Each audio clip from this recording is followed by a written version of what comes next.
voudrais remercier Geneviève Fioraso de venir ici représenter Michel Destaut, qui devait faire l'introduction et qui a été appelé par le préfet pour des problèmes de société et qui était obligé de clore l'AIR, je crois.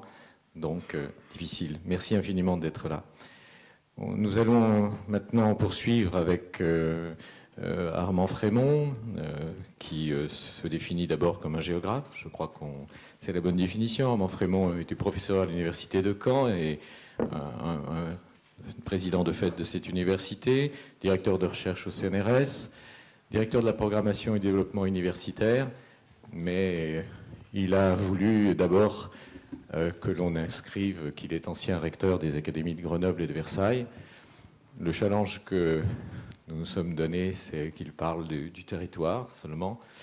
Ça m'étonnerait qu'on ne parle pas de l'espace vécu par rapport à la réalité. Merci à Jean Bornarel. Oui, après la science de Serge Feneuil, la science impressionnante de Serge Feneuil, je vais vous parler d'un drôle d'animal qui est le territoire.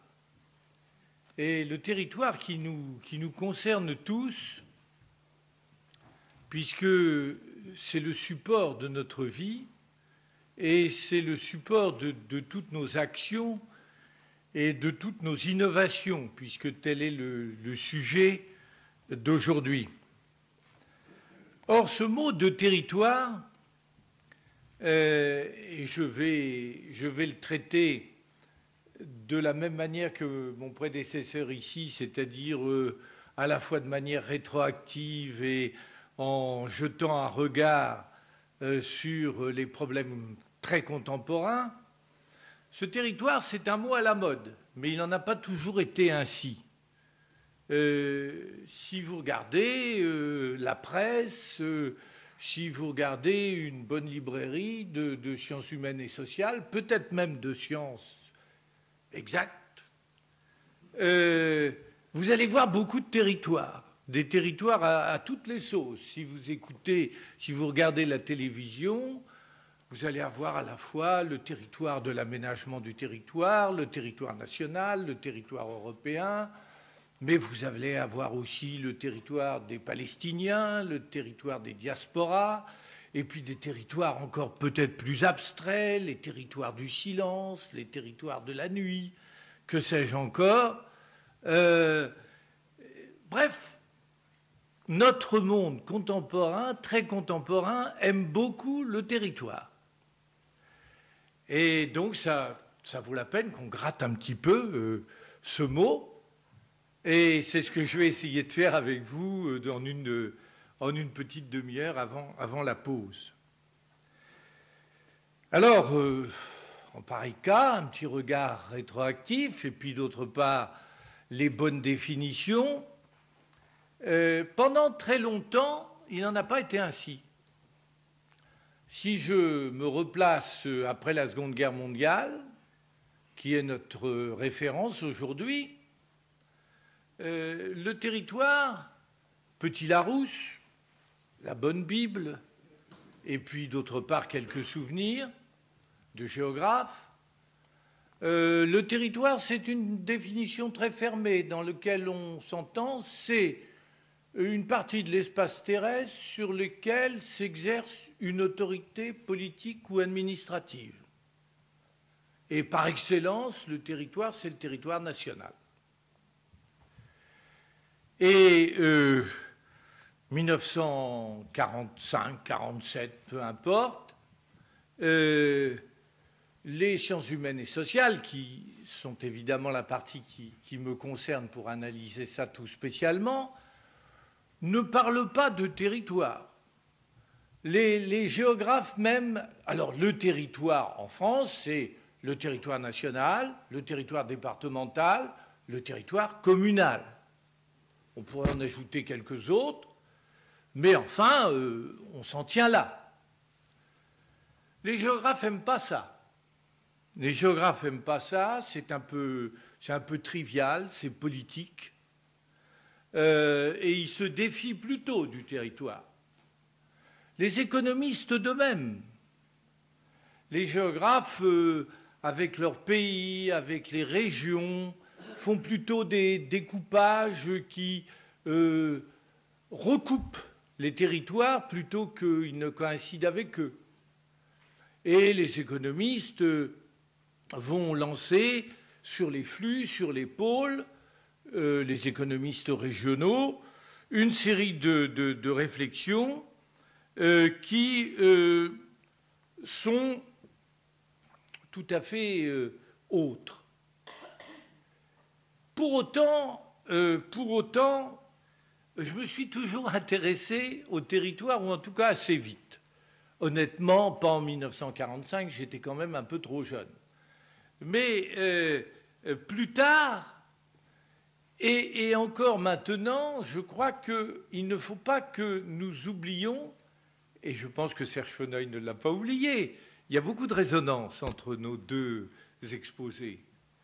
Il ne faut pas que nous oublions cette solide définition du territoire qui est toujours en tête des dictionnaires. Par exemple, le territoire est hiérarchisé. Il est administrativement hiérarchisé selon des échelles. Et ça, c'est quelque chose qu'on va pouvoir toujours retenir. National, en France, hein, une vieille trilogie qui date de 1790, les constituants, le national, le départemental, le communal. Le sommet du pouvoir, la base du pouvoir, et puis un niveau intermédiaire, une trilogie solide, constante, républicaine. Mais si vous jetez un regard sur les autres pays à l'étranger, 3-4 territoires administratifs, c'est la bonne règle. Et puis, d'autre part, écoutons bien aussi Serge Feneuil, et notamment dans sa dernière réponse, je dialogue pas mal avec lui, le territoire, ce territoire national, notamment, il garde une solide prestance. Non seulement dans un vieux pays, dans les vieux pays européens, un vieux pays comme la France, 200 ans à peu près de fixation du territoire national, 2000 ans d'histoire. Mais même si vous regardez bien, phénomène plus curieux, plus fort peut-être, les très jeunes États créés au moment de la décolonisation, souvent en défi justement au territoire des géographes dont je vais parler un petit peu après, et cassant ces territoires, les territoires des Sénoufos, les territoires des Malinqués coupés en 3-4 morceaux, eh bien, ces territoires des nouveaux États africains, mais ailleurs, prennent en une vingtaine d'années une véritable consistance. On est sénégalais, on est malien ou on est ivoirien, même s'il faut passer à travers d'autres réflexions. Alors voilà le point de départ de ma réflexion, très simple, avec lequel je voulais nous situer. Et j'ajoute, et je sais que ça intéresse toujours beaucoup les scientifiques auxquels je m'adresse largement aujourd'hui, ça te prend un prolongement, qui est mon deuxième point de réflexion, un prolongement quasi automatique qui est l'aménagement du territoire. L'aménagement du territoire, qui dit administration du territoire, dit à un certain moment aménagement du territoire. Et aménagement du territoire, notamment quand se passe, avec une énergie nouvelle, avec une volonté politique forte, quand se passe la volonté non seulement d'administrer, mais de donner une impulsion militaire, économique, scientifique au territoire. Et bien entendu, là je ne m'étends pas trop ce sont des choses bien connues de vous tous, mais quand même qu'il faut un petit peu jalonner. Incontestablement dans ce domaine, un point culminant est 1963, création de la DATAR en France. Et entre parenthèses, c'est une date qui coïncide avec des dates données par Serge Feneuil à quelque chose près. Délégation à l'aménagement du territoire et à l'action régionale. 1963. Et là, une volonté qui part de l'État, mais en même temps action régionale, avec les circonscriptions régionales, mais surtout de la part de l'État, d'aménager son territoire d'un point de vue économique, universitaire, scientifique, etc. On est à la grande période gaullienne et par conséquent d'une volonté très forte. C'est un point culminant. Les historiens de l'aménagement du territoire, parfois critiqués, appellent cela l'âge d'or de l'aménagement du territoire, et je n'ai pas besoin de décliner dans une ville comme Grenoble toutes les réalisations qu'il y a pu y avoir à ce moment-là. Mais est-ce à dire que c'était un commencement? Est-ce à dire que tout était dit? Sûrement pas. Ce n'était pas un commencement. Il y avait depuis fort longtemps, et plus particulièrement entre les Secondes Guerres mondiales, des pionniers ou d'autres façons qui ont été finalement de l'aménagement du territoire. Moi, j'aime bien citer, et vous allez voir que je me retrouve décidément avec Serge Feneuil, je vous assure que nous ne nous sommes pas concertés. J'aime bien citer, moi, Vauban.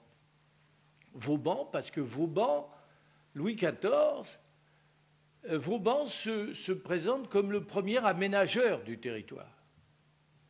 Il est chargé, lui, d'organiser une défense du territoire et par conséquent d'entourer le territoire de la France d'une série de fortifications, mais en même temps il ne se contente pas de ça. C'est un homme de réflexion, c'est un homme du peuple, et qui, le premier, avec sa dîme royale, parle des inégalités à l'intérieur de la France, y compris des inégalités sociales, liées aux insuffisances de l'impôt, mais aussi des inégalités entre les États, c'est-à-dire entre les grandes régions. Il les dénonce et il esquisse quelque chose, le brave Vauban, qui est le début de l'aménagement du territoire. Je passe sur les ingénieurs du XIXe siècle, je passe sur les pionniers de l'entre-deux-guerres. C'est évidemment surtout après la Seconde Guerre mondiale, avec la reconstruction. Pour la première fois, c'est en Conseil des ministres que le mot d'aménagement du territoire est prononcé une dizaine d'années avant la création de la DATAR par Claudius Petit, ministère Mendès France, si je ne m'abuse, parce qu'il y a des résonances dans tout ce que nous disons. Il y a là toute une volonté d'aménagement qui se met en place. Je ne m'étends pas plus là-dessus, mais vous savez bien que pour l'organisation universitaire de la France et l'organisation de sa recherche, ceci a pesé énormément. Et que, à l'heure actuelle, il n'y a pas un responsable scientifique d'un certain niveau qui peut ignorer l'évolution des concepts en matière d'aménagement du territoire. Cela fait partie de notre vie quotidienne et c'est la raison pour laquelle je me suis étendu un peu là-dessus. Mais j'en arrive maintenant à un moment où il me faut vous troubler, et troubler toute cette belle mécanique. Car il est vrai que quelque part, dans les années 70, alors dois-je dire que nos scientifiques, sciences humaines, ont épousé avec plaisir l'aménagement du territoire. Géographes, économistes, ingénieurs s'y sont mis avec plaisir. Et la DATAR, d'ailleurs, où j'ai eu le plaisir de collaborer, est un organisme intéressant, au moins sous cet angle-là. C'est que dans un petit espace, symboliquement au pied de la Tour Eiffel, pour l'aménagement du territoire, c'est assez lourd quand même de symboles. Mais enfin, cet organisme-là permet une cohabitation sur un petit espace de spécialistes, géographes, sociologues, juristes, économistes, ingénieurs, préfets, énarques, ingénieurs, tout ce monde-là qui, il faut bien le dire, dans le microcosme des décisions françaises cohabite plutôt assez mal et se met plutôt dans des couloirs qu'autour d'une table, eh bien, la DATAR est un lieu où ça fonctionne. Donc, c'est un petit hommage que je lui rends pour y avoir passé quelques années. Mais tout cet édifice que je viens de développer ici simplement, structurellement, fortement, se trouve très troublé par la crise, et qui est plutôt là une crise intellectuelle, à laquelle j'ai participé avec plaisir, des années 70-80. Des années 70-80 parce que la définition du territoire que j'ai donnée au départ, eh bien, ce n'est plus la bonne. Ce n'est plus la bonne et de plus en plus, on lui en substitue une autre, beaucoup plus complexe. Et par exemple, quand on saute du Petit Larousse, j'aime beaucoup, moi, les dictionnaires, mais je fais volontiers collection des dictionnaires de la famille et puis je prends les définitions selon les périodes. Alors, entre le Petit Larousse de 45 ou 47 de mon beau-père et puis d'autre part mon petit Robert, c'est plus tout à fait pareil. C'est plus tout à fait pareil parce que ça devient une étendue de la surface terrestre sur laquelle vit un groupe humain. Et quand vous prenez des dictionnaires plus savants, des dictionnaires de géographie, des dictionnaires d'économie régionale, on va vous dire un territoire, c'est sur lequel vit un groupe humain et avec un certain sentiment de communauté et d'appartenance du groupe en question. Et alors là, il faut comprendre, il faut travailler. Et ça devient évidemment beaucoup plus compliqué. Et en quelques mots, essayons de comprendre un peu. En quelques mots. L'esprit critique post-68 est passé par là. Le territoire administré, c'est quand même très autoritaire. Et par conséquent, il faut y introduire autre chose. Il faut y introduire autre chose, et c'est l'apport de toute une série d'intellectuels sur le territoire, Henri Lefebvre par exemple, critique marxiste, mon ami le géographe Yves Lacoste. La géographie, ça sert d'abord à faire la guerre. Des géographes américains qui se transforment en chauffeurs de taxi pour mieux comprendre le territoire de Chicago. Ils pensent que c'est beaucoup mieux que d'être dans une salle de cours à l'université. Et il y a un géographe remarquable dans ce domaine qui va devenir un géographe remarquable après 2 ans, je crois, de chauffeur de taxi. Moi-même, je sors, j'ai l'impudeur de le dire là, une expression qui va marquer les géographes en France et qui, au début des années 70, et qu'on va appeler l'espace vécu, que je vais appeler l'espace vécu. Je vais être vite débordé par le succès de ce petit mot qui avait plu aux étudiants. Vous pouvez remarquer que maintenant, vous entendrez parler de l'histoire vécue, du territoire vécu, de l'espace vécu. Ce que ça veut dire? Ça veut dire une réflexion, ça veut dire pas simplement le territoire comme objet, mais aussi une réflexion sur l'objet et le territoire vu par celui qui y vit.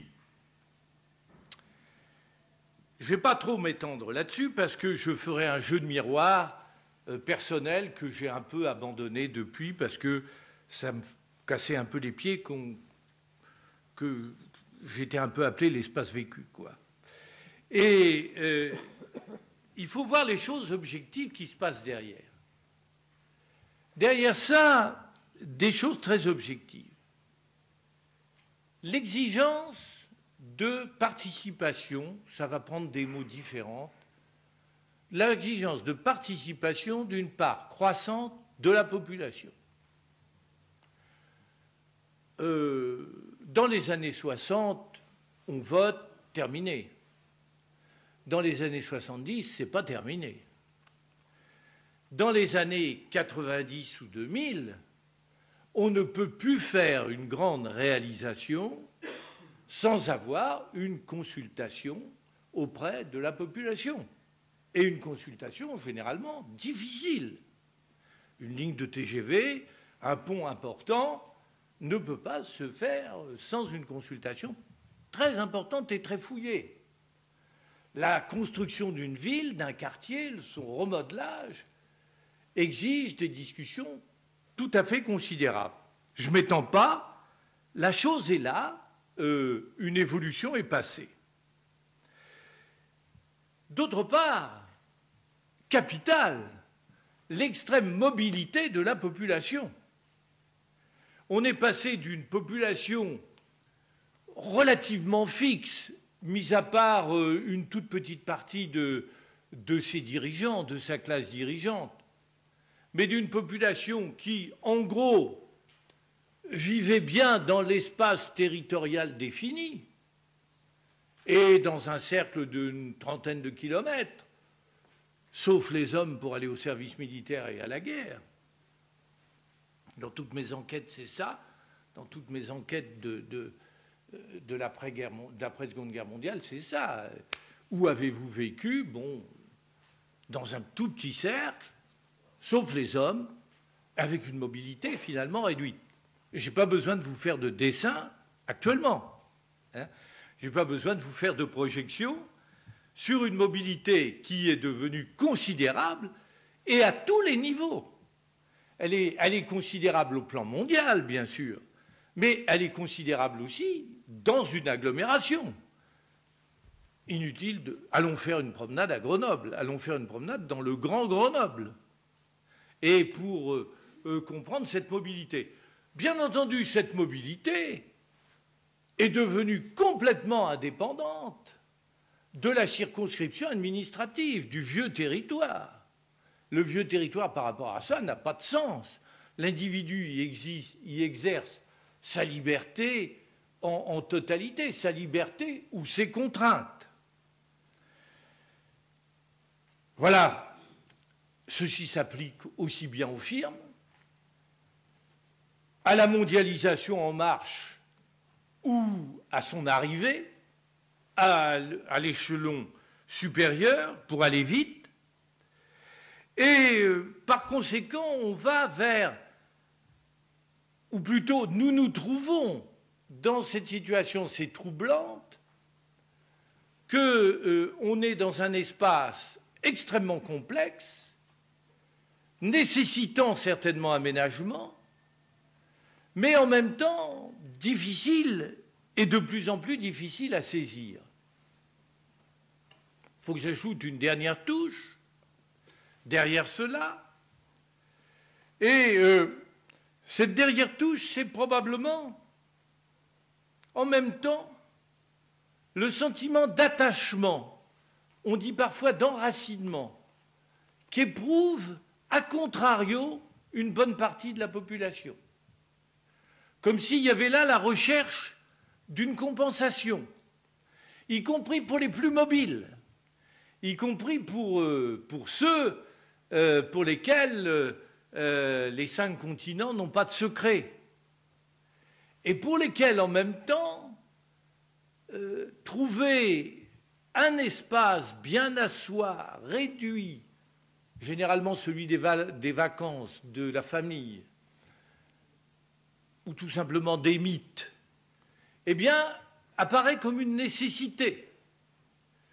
Ou en même temps dans les grandes agglomérations qui sont devenues maintenant des métropoles, ou en même temps on va se soucier de la vie du quartier pour la déplorer ou pour essayer de la reconstruire. Par conséquent, je crois que je veux m'arrêter dans cette partie pour aborder la dernière, en espérant ne pas trop déborder. Je me tourne vers Jean, en espérant ne pas trop déborder. Mais en tout cas, en quelques mots, là, j'ai voulu vous troubler, et je crois qu'il est assez facile de vous troubler dans ce domaine. Alors maintenant, voilà le territoire. Le territoire, effectivement, est à la mode parce que c'est un bel objet de réflexion. C'est un bel objet de réflexion. Tout le monde s'y met, toutes les disciplines des sciences humaines s'y mettent. Les géographes, là-dedans, ne sont plus qu'un comparse parmi d'autres. Ça concerne aussi, même dans l'application les plus simples, ça concerne aussi les scientifiques, évidemment. Je n'en prends qu'un exemple. On découvre actuellement, ou plutôt on a découvert depuis une quinzaine d'années, grâce à l'action conjointe des épidémiologistes et des géographes, et de quelques géographes, on découvre des cartes extraordinaires en France, aussi ailleurs dans le monde, mais en France, de la santé en France, sous ces différents angles, à la fois de la santé en termes de répartition des maladies, et aussi en termes de répartition des médecins et des spécialistes.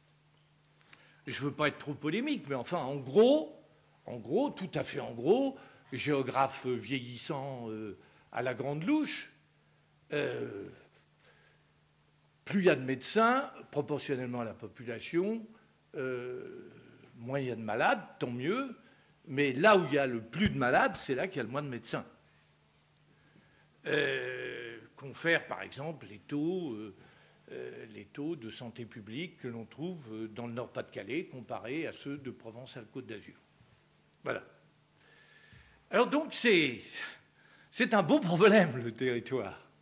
C'est un beau problème, et c'est un beau problème qui se trouve posé à nous tous.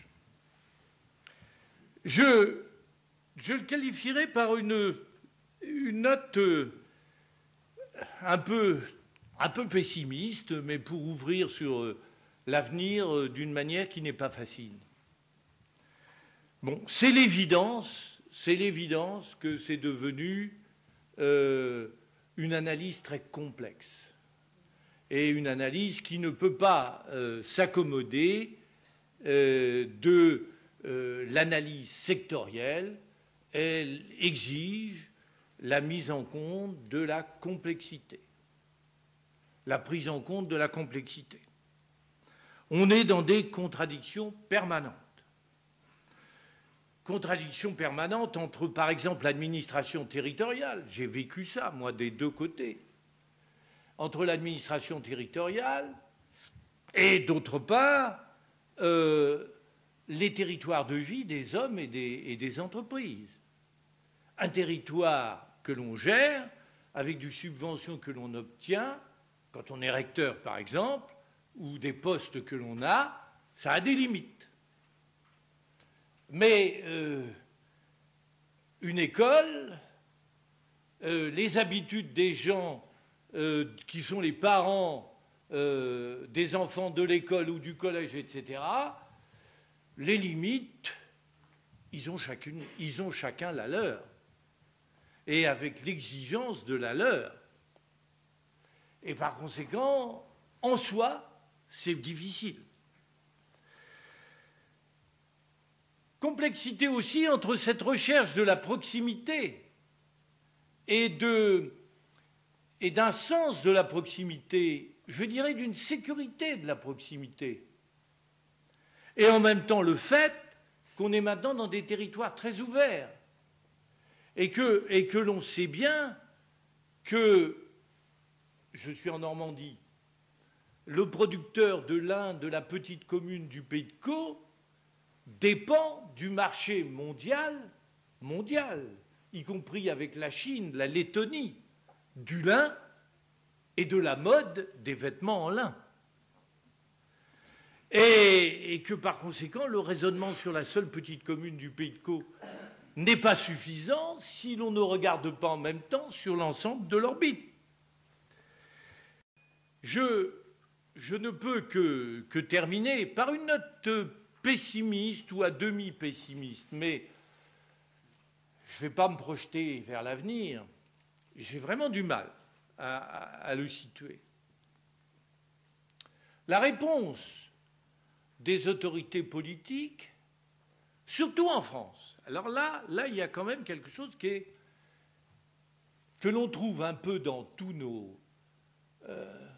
tous les pays, mais que la France a particulièrement accentué. Ça a été essayé de résoudre en recréant à chaque fois de nouvelles circonscriptions. Et bien entendu, alors là c'est propre à la France. Les Britanniques, les Danois, les Allemands savent créer de nouvelles circonscriptions, les Allemands un peu moins. Savent créer de nouvelles circonscriptions et en supprimer. Les Britanniques font ça très bien depuis plusieurs siècles.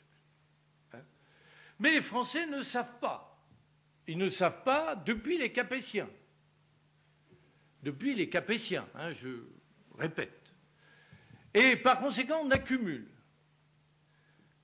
Si bien qu'actuellement, l'action territoriale, l'action publique territoriale se décline, j'ai fait mes comptes, pour l'habitant d'un quartier ou d'une petite commune, au moins en 7 niveaux d'intervention. Il y a 7 niveaux possibles, par exemple, de recevoir une subvention. Depuis l'Europe jusqu'à la commune, en passant par l'État, par la région, par le département, par la communauté de communes ou la communauté d'agglomération, par le pays et par le syndicat intercommunal éventuellement. Et vous pouvez en ajouter quelques-uns entre eux, parce que la DATAR a encore bricolé quelques intermédiaires qui ne simplifient pas les choses. Et le résultat, c'est que tout ceci, moi j'en suis arrivé à cette conclusion, et les enquêtes que j'ai pu faire me le prouvent, qui est grave pour la démocratie, c'est l'illisibilité du territoire. Le territoire est devenu illisible. Et d'ailleurs, les citoyens en ont pris leur parti, pour une large part. Ils ont encore quelques repères, qui sont évidemment les grands classiques, mais au-delà, il faut laisser ça à des spécialistes. Il y a maintenant des experts du territoire avec un langage propre, bien entendu, des sigles propres, comme vous savez en avoir parmi les sciences, mais qui sont des spécialistes et qui ne comprendront qu'il n'y a qu'eux qui comprendront comment on obtient une subvention pour faire une salle de spectacle à tel endroit. Et ils seront des experts incontournables pour le faire. C'est une vue pessimiste parce que je pense que là, la démocratie locale et la démocratie tout court peut être en danger si on ne retrouve pas son souffle. Ce que je voudrais dire, simplement pour terminer, c'est qu'on y verrait peut-être plus clair si, au lieu de la confusion, on considérait assez clairement et que l'on affirmait plus clairement qu'on ne le fait qu'il y a des types de territoires et des types de territoires qui ne peuvent pas coïncider. Alors que on est obnubilé par la volonté de faire coïncider. Il y a le territoire de gestion, le territoire de l'autorité. Il y a le territoire de vie des gens. Et entre les deux, il faut jouer. Et il y a aussi le territoire de projet. Quand vous faites un grand projet à Grenoble, vous en faites généralement un tous les 5 ans, ce qui vous donne une accélération plus grande que sur le reste de la France. Quand vous faites un territoire de projet, il doit dépasser le territoire administratif et il ne peut pas coïncider non plus avec le territoire de vie des gens. C'est un autre type de territoire. Et si on faisait bien cette distinction-là, et si on la disait mieux, en prenant son parti que c'est ainsi, peut-être qu'on restaurerait un peu quelque chose que, pour ma part, à laquelle je suis très attaché, et sans laquelle la science ne peut aller, et qui s'appelle la démocratie.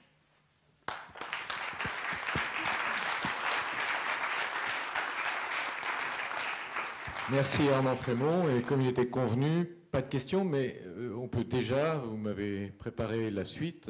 Armand Frémont sera dans la table ronde Habitat et Mobilité. Et il a donc 3 heures pour nous dire comment ça se passera en 2047. Un break pendant un quart d'heure. Pause café.